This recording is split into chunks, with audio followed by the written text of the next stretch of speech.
Thiruvananthapuram SIT ആശുപത്രിയിൽ 2 മണിക്കൂറിലേറെയായി വൈദ്യുതി ബന്ധം തടസ്സപ്പെട്ടിരിക്കുകയാണ്. അതിനെ തുടർന്ന് വലിയ പ്രതിഷേധമാണ് രോഗികളും കുട്ടിക്കാരും ഒക്കെ നടത്തുന്നത്. കുട്ടികളെ അടക്കം ഗുരുതരമായ പരിക്കേറ്റൊക്കെ അവിടെ എത്തിയിട്ടും അവർക്ക് വേണ്ട ചികിത്സ ലഭ്യമാക്കാൻ ഈ വൈദ്യുതി തടസ്സം മൂലം സാധിക്കുന്നില്ല എന്നാണ് രാഹുൽ നമുക്കൊപ്പം തുടരുന്നത്. വലിയ പ്രതിഷേധമാണ്. ആദ്യം ദൃശ്യങ്ങളിലേക്ക്.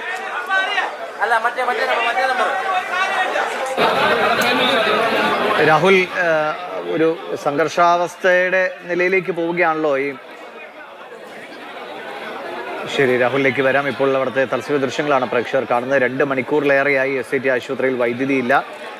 അവസാനം സഹികെട്ട് രോഗികളും കൂട്ടിരിപ്പുകാരും ഒക്കെ ആശുപത്രി അങ്കണത്തിൽ ഇറങ്ങി പ്രതിഷേധിക്കുകയാണ്. പോലീസും ഇപ്പോൾ സ്ഥലത്ത് എത്തിയിട്ടുണ്ട്. വൈദ്യുതി തകരാർ പരിഹരിക്കാനുള്ള ശ്രമങ്ങൾ നടക്കുന്നുണ്ടോ എന്ന വ്യക്തതയില്ല.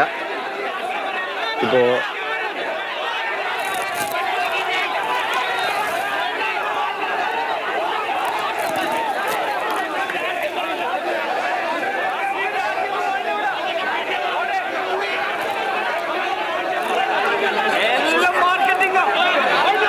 രാഹുൽ, കേൾക്കാമെങ്കിൽ അവിടെ ഈ പരിഹരിക്കാനുള്ള ശ്രമം നടക്കുന്നുണ്ടോ? ആളുകൾ വല്ലാതെ ക്ഷോഭിക്കുന്നല്ലോ.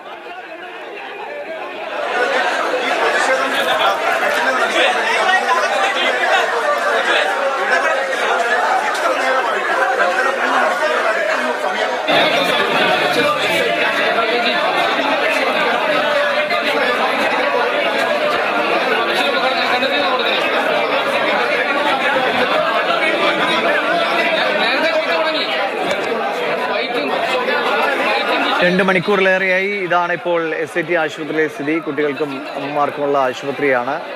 ഏറ്റവും കൂടുതൽ ആളുകൾ സാധാരണക്കാരൊക്കെ ആശ്രയിക്കുന്ന ഒരു ആശുപത്രി കൂടിയാണ്. പക്ഷെ അവിടെയാണ് ഇപ്പോൾ വൈദ്യുതി തടസ്സമുണ്ടായിട്ട് 2 മണിക്കൂറായിട്ടും ആ പ്രശ്നം പരിഹരിക്കാൻ കഴിയാത്ത സ്ഥിതി ഉണ്ടാകുന്നത്. അങ്ങനെയാണ് സഹികെട്ട് കുട്ടിരിപ്പാരും രോഗികളുമൊക്കെ ഈ ആശുപത്രി മുറ്റത്തേക്ക് ഇറങ്ങി പ്രതിഷേധിക്കുന്ന അവസ്ഥയുണ്ടായത്. പോലീസ് ഇപ്പോൾ സ്ഥലത്തെത്തിയിട്ടുണ്ട്.